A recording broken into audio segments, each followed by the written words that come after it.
Hi guys, time for a model update, and this update's going to be a bit quicker this week. It's not going to be as long an update this week. Basically there was a bit of stagnation going on. Essentially what happened was that I was feeling a bit better about myself last week, so I decided to go back to work, and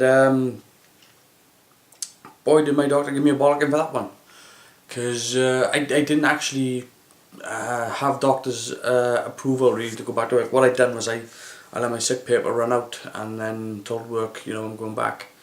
Bit of a mistake because I was in a lot of pain, but you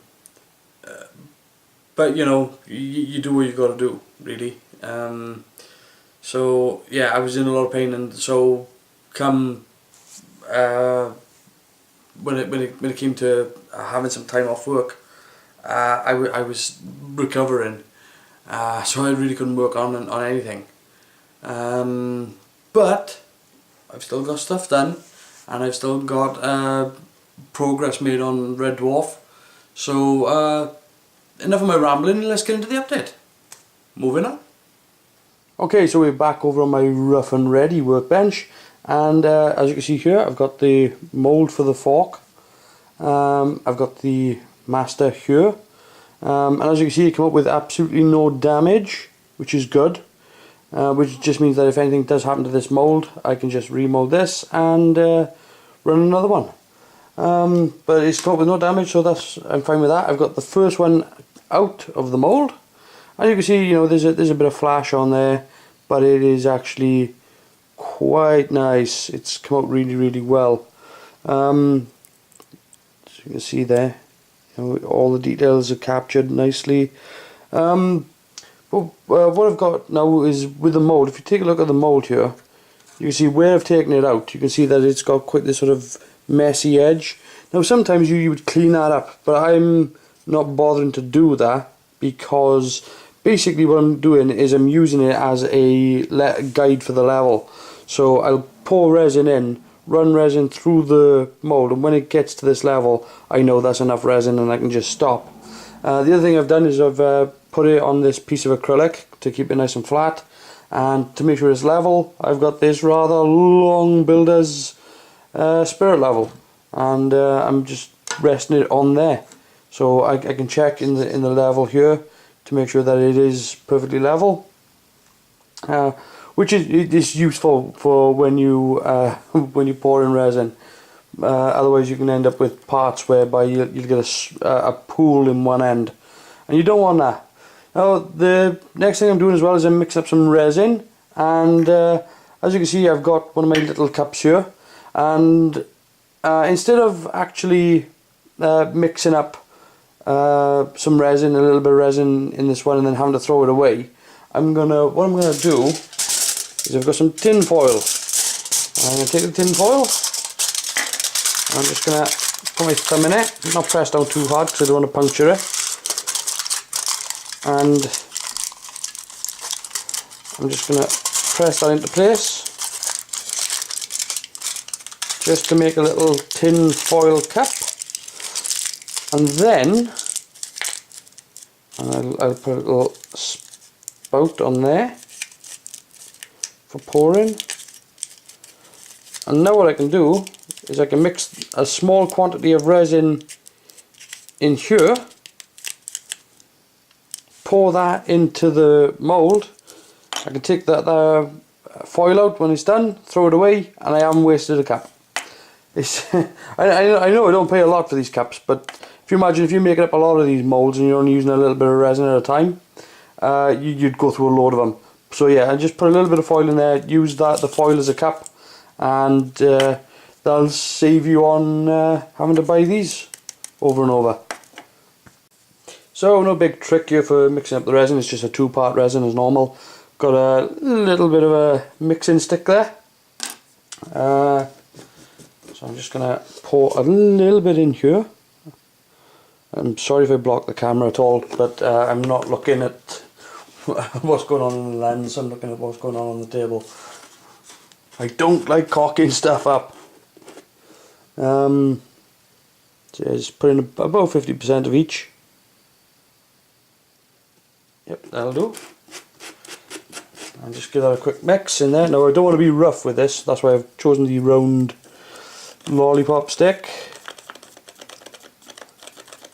And just gently mix it together. But now what I'm going to do is when I apply this into here, well, I'll show you what I do when I apply this. It's no magic. By the way, I've got my finger under the bottom of the cap as well, just in case if the foil slips off. It shouldn't, but it can. So what I'm going to do now is, now that I've mixed it up, I've got a little bit on the stick here, and I'm just going to let it drop into there. And I'm just sort of spooning it in a little bit, just so that it runs into all the places. Because what you don't want is for, if you pour it in, you're going to end up with air bubbles. You've got a bit of time to work with this. It's not a, you know, it's not like you know you've only got 30 seconds or something. You have got a bit of time, but I'm just going in around all the gaps now. I'm going to pour a little bit in this end. Whoop, not too much. Not too much in there. A little bit more up here. Just let it run around. Now what I'm going to do now is pick this up and just put my thumb on that end there and just let it run right the way down to the bottom. Just so it naturally fills in all the gaps. And while that's running down there, I can put a bit more in. A little bit more. Oh crap. I missed. Yeah, these things happen.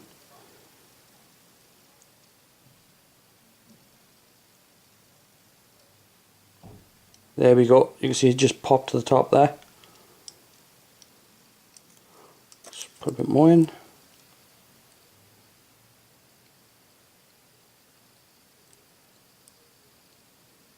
Put some in here.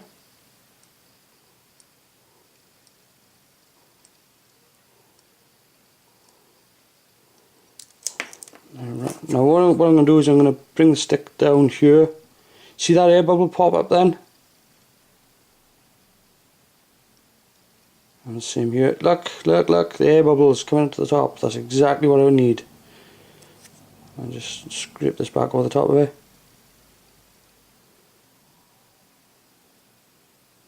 Come down here, make sure there's no air bubbles in here. Oh, there's an air bubble there. Got you.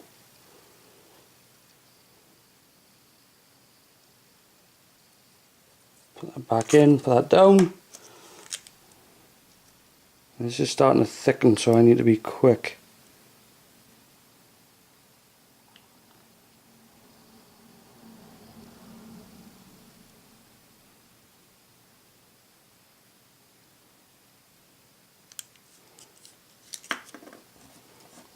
I'm not too worried about not enough resin being in there, because I can always make up a little bit more and put a little bit more on top, and it'll be fine. It'll be absolutely fine. But it's better to make it up and then have to add a little bit more to it than have too much and then have to end up. I've got extra molds for things that anytime you over pour. Let's see if I can get some in there. It only needs a little bit more.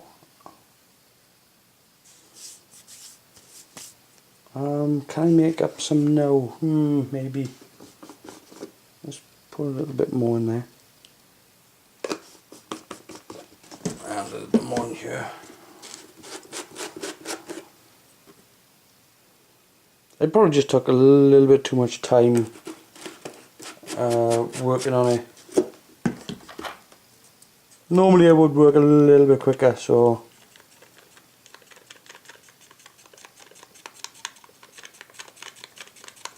but this will be fine. Once this sets up, it'll be no different to any other resin. It'll all stick.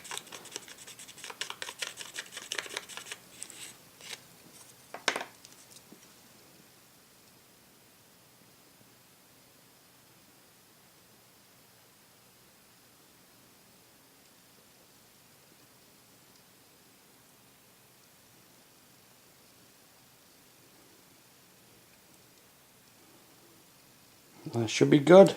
And now again, once this sets up now, I'll know exactly when it's gone off, and I'll just throw the foil away and do it all again. Okay, so I'm just about to demold this, and all I've done is I've just lightly pressed along the edges.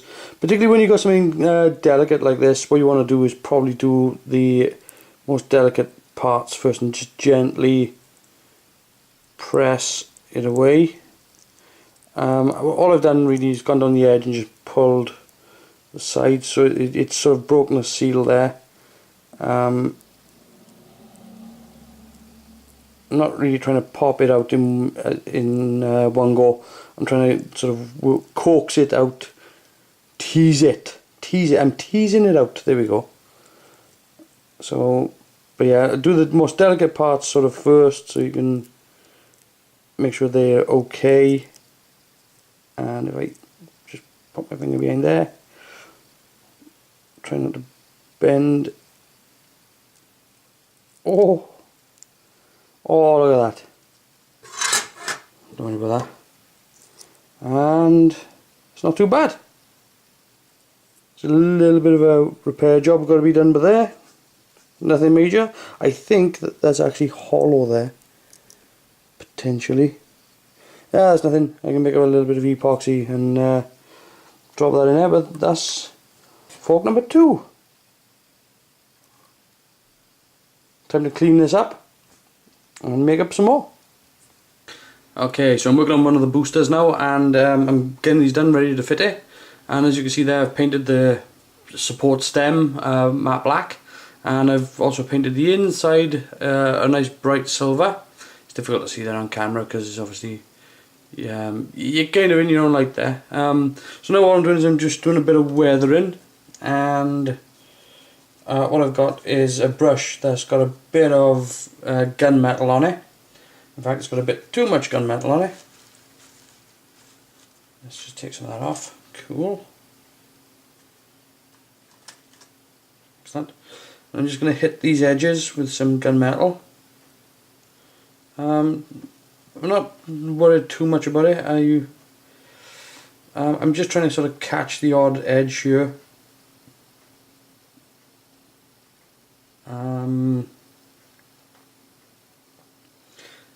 Certainly I want to catch, you know, sort of these corner parts and these little knobs that stick out a little bit.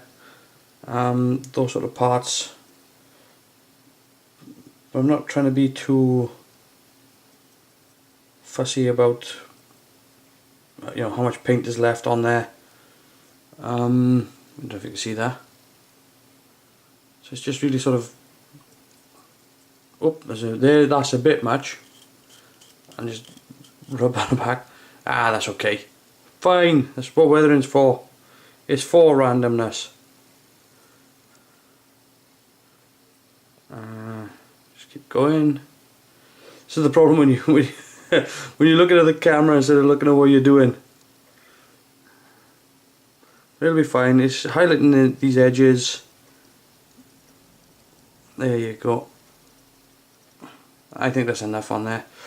So that's enough of the gunmetal. Now what I'm going to do is, once this has been given adequate time to dry, I'm going to go over it with a black wash. So there's one down, on with the next one. And I'm not even going to bother reapplying any gunmetal to the brush. I'm just literally going to go around there.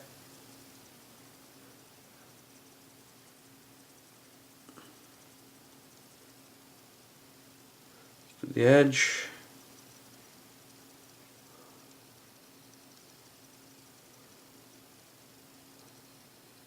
And this inner core. A couple this way. There you go. That looks alright. Once I've got some black wash on that should be fine. And again with this one.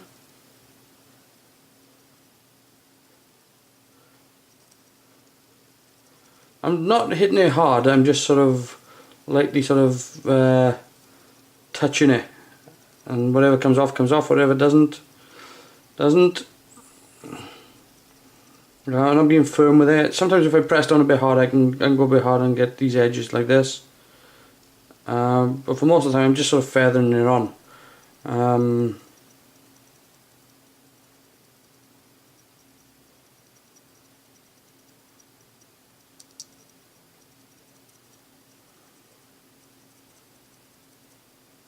There you go, that looks nice.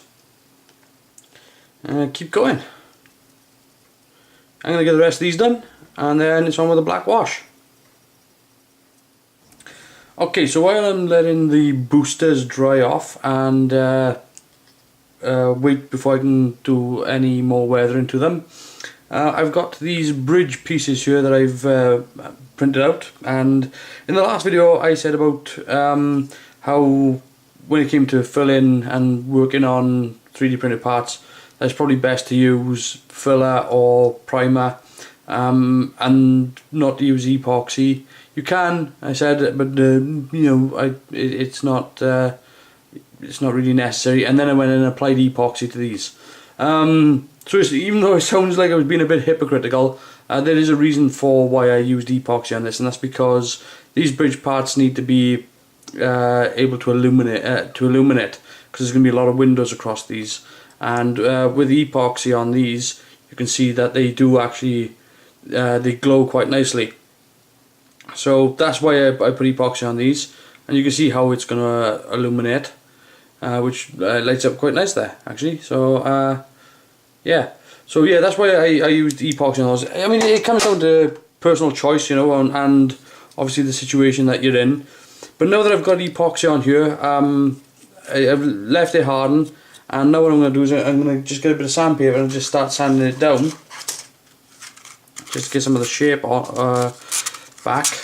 And I'll just roll up some of this into a nice tight piece. You can't see what I'm doing because my hands are out of frame. So I just rolled up some sandpaper like that and got it nice and flat, and now I'm just lightly rubbing it down, just so I can see, you know, what sort of shape the front is and how much work I've got to do to it. Because you can see it's starting to go cloudy where I've caught all the epoxy on the top, but all the stuff that I've missed now is still quite clear. So I'm going to just keep working on that until I get it down to the level that I want. And then, it's not far off. And then these can be applied to Red Dwarf. And we'll be a little bit closer to the finish again. Little bit at a time, little bit at a time.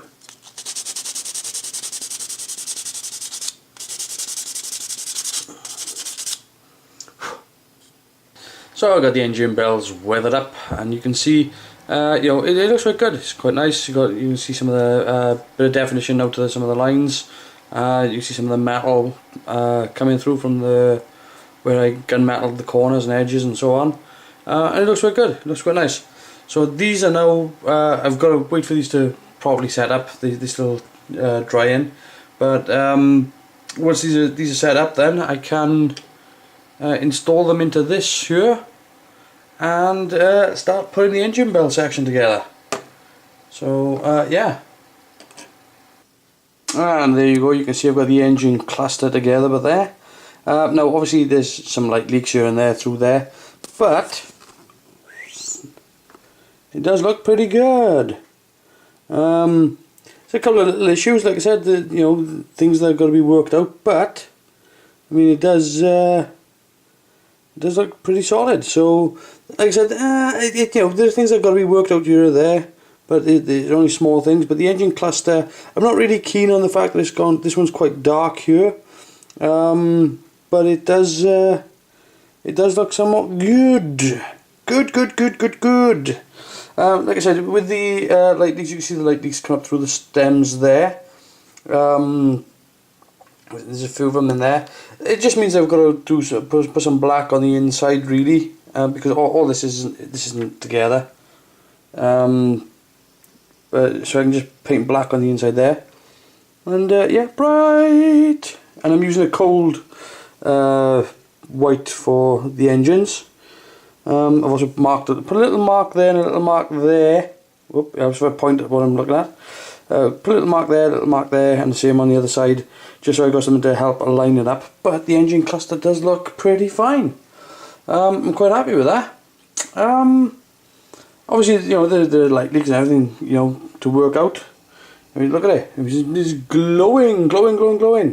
but it is starting to take shape, and I'm quite happy with that. I am quite happy with that. As for what's going to happen with this engine piece though, I'm going to have a look at inserting some acrylic rods and seeing what I can do to draw light through. But do you know,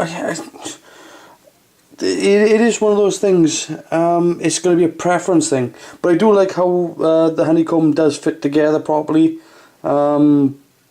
How these balls are all sort of just slightly in contact with each other. There's a little bit of straightening up and things to do with it, but I'm very happy with the way this is going. So I've got much of the detail done on the side and the top there.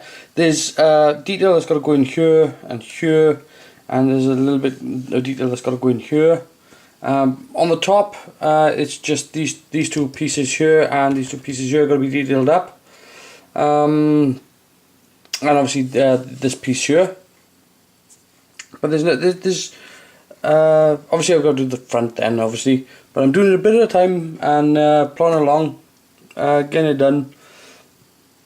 It's remarkable just how much time just doing all these little greebles. Like, you know, on the original studio miniature, that was part of a helicopter rotor blade, but it took me a while, just a little bit of a while just to cut that to the right shape. There's all these little pieces here. These were on the studio miniature. They were gun turrets, so you know I had to replicate those things like that. It just takes such a long time just to.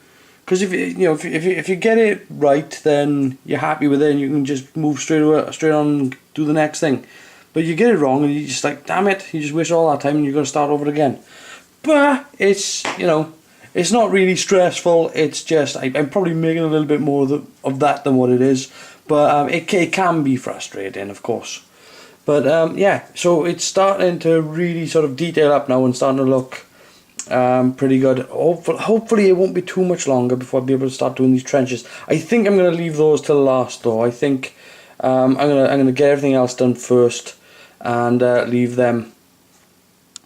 And over on the table here we can see we got forks upon forks upon forks.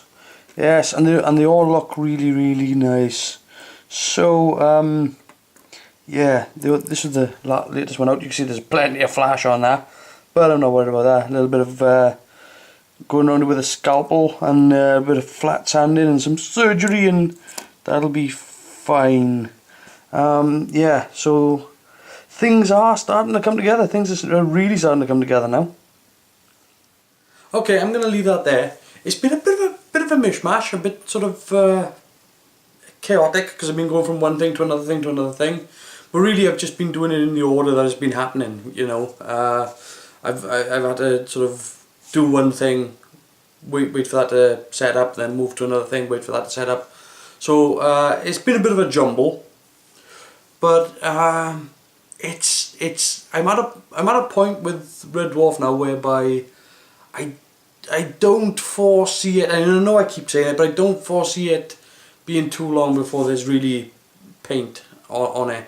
And I am looking forward to that, because paint is really sort of my favourite part of model building. It's the bit whereby things really start coming together and really start taking shape, and when you start getting colour on the model, that